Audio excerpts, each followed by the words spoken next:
Agora eu conto com a participação do Michel Moreira, que vai então participar aqui do BDL pela primeira vez nessa semana ao vivo. Michel, muito bom dia, seja bem-vindo. Tivemos aí uma semana menos movimentada, o que a gente conversava agora há pouco, né, durante o intervalo interativo, mas ainda assim uma semana com muitas situações aqui do Resumo Policial, da situação Editoria Policial. Traga então os principais destaques para o público de casa. Ótima sexta-feira para você.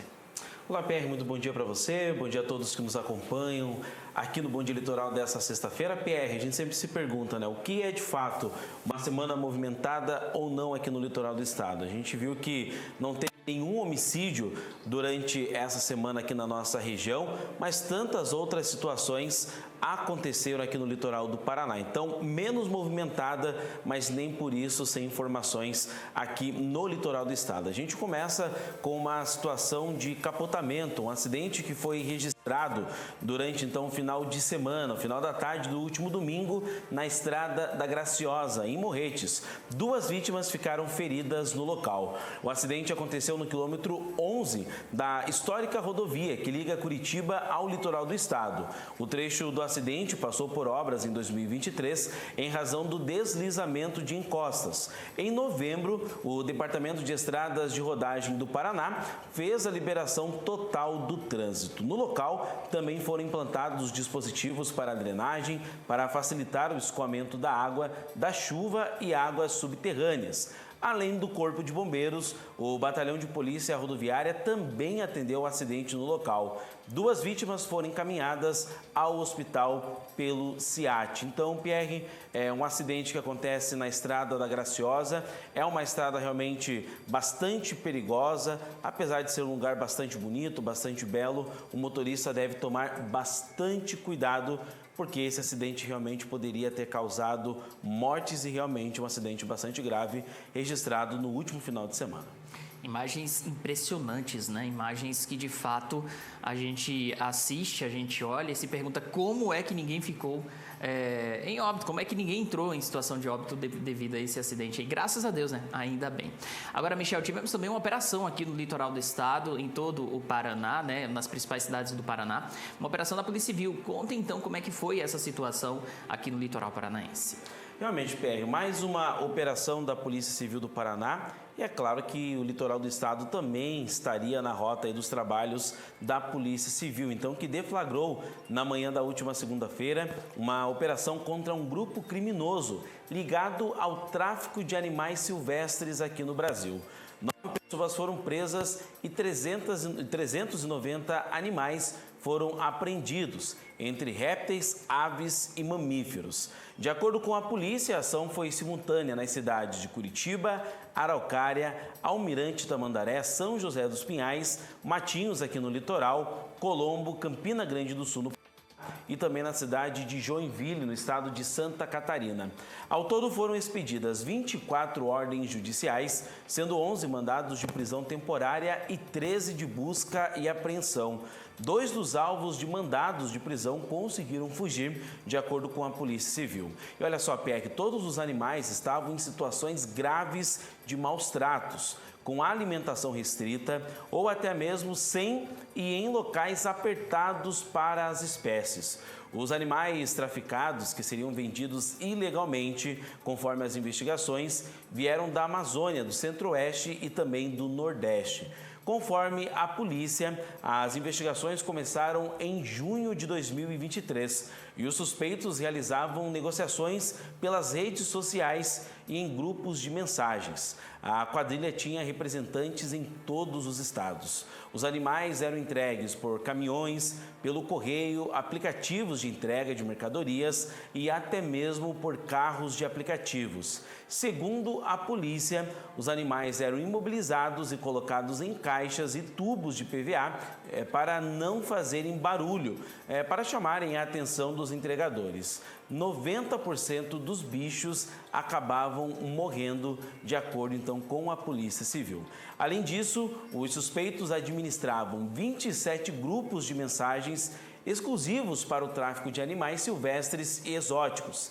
Eles também participavam de grupos com mais de 20 mil membros do Brasil, do Paraguai e da Venezuela. Nas negociações, o grupo dizia ainda que conseguia qualquer espécie da fauna brasileira e comercializava os animais no atacado e também no varejo. Que triste, né, Pierre? Os animais aqui do nosso país sendo comercializados de forma ilegal e um dado mais triste ainda, 90% desses animais não chegavam vivos ao destino. Quando você estava falando, então, trazendo a informação para o público, o que mais me chamou a atenção foi isso. Além, claro, de toda a questão do maus tratos, o que impacta bastante, né? Mas você saber que 90% dos animais comercializados ilegalmente, através desse tráfico de animais, eles acabavam morrendo exatamente no transporte. Ou seja, acaba sendo um maltrato ou uns maus tratos ainda mais elevados, o que demonstra como, de fato, é uma operação muito importante que precisa coibir essa prática criminosa em todo o país, não só no estado do Paraná, em todo o país, não à toa, inclusive, a operação acontecendo simultaneamente também no estado de Santa Catarina. Agora, Michel, infelizmente tivemos mais um homicídio aqui no litoral do estado. Como é que foi esse caso? Que inicialmente a pessoa até chegou a ser atendida no hospital, mas aí não resistiu aos ferimentos. Como é que foi essa situação aqui no litoral paranaense? Exatamente, Pierre. O homicídio realmente executado, acontecido aqui no litoral do Paraná, realmente não aconteceu durante essa semana. Porém, uma outra situação chama a atenção e acaba então aqui trazendo e elevando ainda mais os números de homicídios aqui no litoral do Paraná. Isso porque na tarde da última segunda-feira, Sandro Cipra, de 23 anos de idade, morreu no Hospital Regional do Litoral. Sandro havia sido baleado no último dia 19, no bairro Mangue Seco, na cidade de Matinhos. Na ocasião, testemunhas ainda relataram terem ouvido disparos de arma de fogo e também avistando um homem fugindo desesperadamente, tentando se esconder nas residências próximas. Outros dois indivíduos foram avistados também perseguindo a vítima, mas desistiram ao notar a presença de moradores locais. Na sequência, o homem foi levado até a unidade de pronto atendimento, mas devido à gravidade, ele foi transferido para o Hospital Regional do Litoral, onde faleceu na última segunda-feira. Este foi o terceiro homicídio registrado na cidade de Matinhos no ano de 2024 e o de número 25 em todo o litoral do estado, Pierre. E tivemos também a situação de um acidente fatal que aconteceu aqui no litoral paranaense, infelizmente, inclusive, com o motociclista sendo vítima dessa situação, motociclista que voltava, aparentemente estava voltando do trabalho, quando foi atingido, então, por um motorista em um veículo e aí acabou morrendo no local. Como é que foi esse caso? Traga, então, essa notícia para o público que acompanhou a notícia ao longo da semana e agora quer relembrar essa situação, até porque a gente precisa sempre relembrar casos como esse daqui, para a gente sempre cobrar que políticas públicas aconteçam para evitar mortes em trânsito.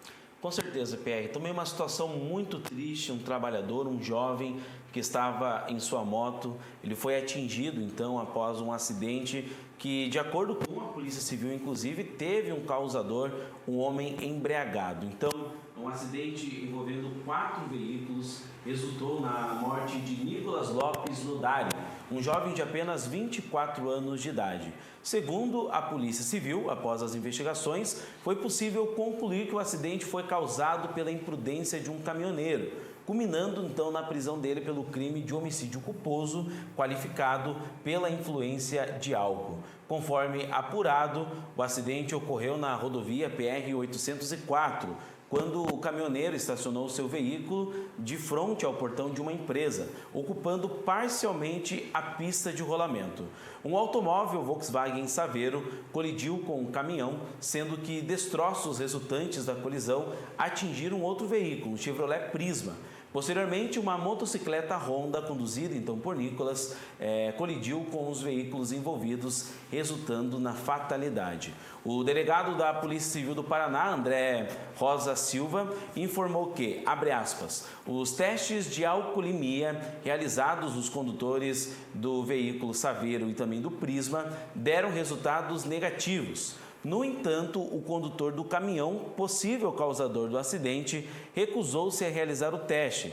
alegando ter consumido uma lata de cerveja momentos antes do ocorrido, fecha aspas, foi o que disse então o delegado da Polícia Civil. Ainda diante dos fatos, o caminhoneiro foi preso em flagrante pelo crime de homicídio culposo praticado na direção do veículo automotor com qualificadora diante da influência de álcool e conduzido então para o presídio de Paranaguá, onde permanece à disposição da Justiça, Pierre. Pois é, essa é uma situação também que a gente precisa acompanhar até para entender todo o desfecho e, é claro, para que a população fique por dentro de tudo o que aconteceu aqui. Sem contar, vou repetir, para que tenhamos mais fiscalização, para que tenhamos políticas públicas para evitar acidentes no trânsito, para que tenhamos educação entre condutores e entre motoristas. Então, é muito importante sempre acompanhar os casos que acontecem, ainda mais quando se trata de uma vítima tão jovem, 24 anos, com uma vida toda pela frente, vítima fatal desse acidente gravíssimo aqui no litoral do estado. E toda essa situação, né, Pé, aconteceu durante a terça-feira, que chovia muito aqui no litoral do estado, então é a chuva associada à alta velocidade, possível também embriaguez deste caminhoneiro, ou seja, vários fatores que acabaram causando aí a morte desse jovem de apenas 24 anos, uma vida inteira pela frente que foi ceifada aí por conta da irresponsabilidade. Exatamente. Michel, obrigado pela participação, um abraço. Até a próxima sexta-feira. Eu espero, na verdade, que na sexta-feira da semana que vem você fique sentado ali na poltrona e nem participe, porque não vai ter nenhuma notícia do setor policial. Esse é o nosso sonho, é quase utópico, mas é o nosso sonho e a gente vai em busca dele sempre. E vale reforçar também, né? Além da participação do Michel às sextas-feiras aqui no Bom Dia Litoral, ele participa diariamente trazendo informações do setor policial. Então, que você tenha uma semana com pouco trabalho no setor policial, para que a população tenha reflexo, então, da segurança pública aqui no litoral do estado. Vamos aguardar, então, Pierre. Ótima sexta, bom final de semana para você e a todos. Para você também, meu querido. Tchau, tchau.